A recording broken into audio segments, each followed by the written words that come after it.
আবার আশেপাশে যখন আপনি তাওয়াফ করেন, আমি তাওয়াফ করি আর প্রতিবার কাবার দিকে তাকিয়ে আমার মনে হয়েছে, আল্লাহ এই 7 বার আমি ঘুরছি, 7টা বার আমি তাওয়াফ করছি, এই 7টা বার তাওয়াফ আমার জীবনে যেন শেষ না হয়ে যায়। আমি যেন আপনার পিছনে ঘুরতে পারি, আমি যেন ফ্ল্যাটের পিছনে না ঘুরি, আমি যেন প্লটের পিছনে না ঘুরি, আমি যেন ব্যবসার পিছনে না ঘুরি, আমি যেন গাড়ির পিছনে না ঘুরি, আমি যেন বাড়ির পিছনে না ঘুরি, আমি যেন ব্যবসা, আমি যেন ডেজিগনেশন, স্ট্যাটাস, মর্যাদা, সম্মানের পিছনে না ঘুরি। আল্লাহ, আমি যেন শুধু আপনার পিছনে ঘুরতে পারি।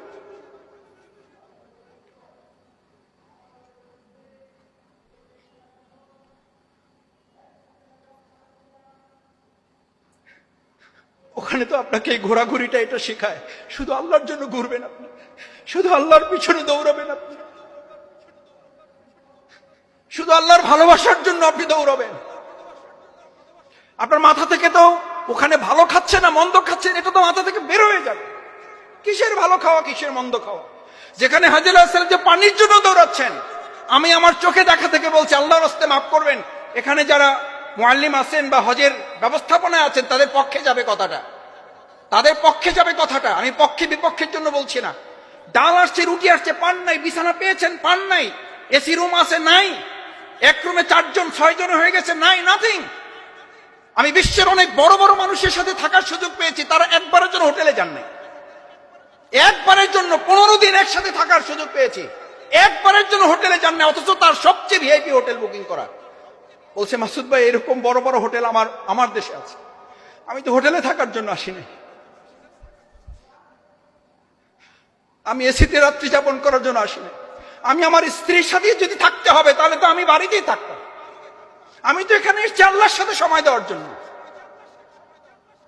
অথচ আমি আমার চোখের সামনে দেখেছি ঝগড়া বিবাদ করে রুম থেকে বের হয়ে গিয়ে মুআল্লিমের সাথে ছিন্ন বিচ্ছিন্ন করে বলছে যে লাগবে না এই হজ, বাদ দেন, কিসের জন্য আপনি নিয়ে আসছেন, কত টাকা লাগবে, আপনি নিতেন টাকা, কেন আমাদেরকে এরকম কষ্ট দিচ্ছেন? আমি আমার চোখের সামনে দেখেছি। মিনায় যাওয়ার জন্য গাড়িতে সিট পাওয়া নিয়ে বিরাট যুদ্ধ। তাহলে আপনি কি স্বীকৃতি দিলেন, কি স্বীকৃতি দিলেন? লাব্বাইক আল্লাহুম্মা লাব্বাইক লা শারীকা লাকা লাব্বাইক ইন্নাল হামদা। আপনি কি প্রশংসার স্বীকৃতি দিলেন? নিশ্চয়ই আমি আল্লাহর শুকরিয়া আদায় করি যখন যে অবস্থায় থাকবো, ওইটাই জন্য আমি কি আছি। দেখে একটু পারবেন ইনশাআল্লাহ, পারবেন ইনশাআল্লাহ।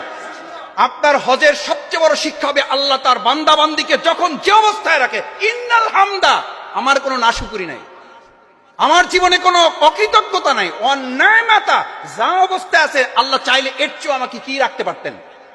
এটাই আমার জন্য নিয়ামত, এটাই আমার জন্য নিয়ামত। আমার চেয়ে অনেক খারাপ মানুষ, আমাকে তো হজের জন্য আল্লাহ বাছাই নাও করতে পারতেন, রেজিস্ট্রেশন হয়েছে যেতে পারে না, হয় না এরকম? তাহলে আপনি ওই কাতারে পড়ে গেলে কি হতো?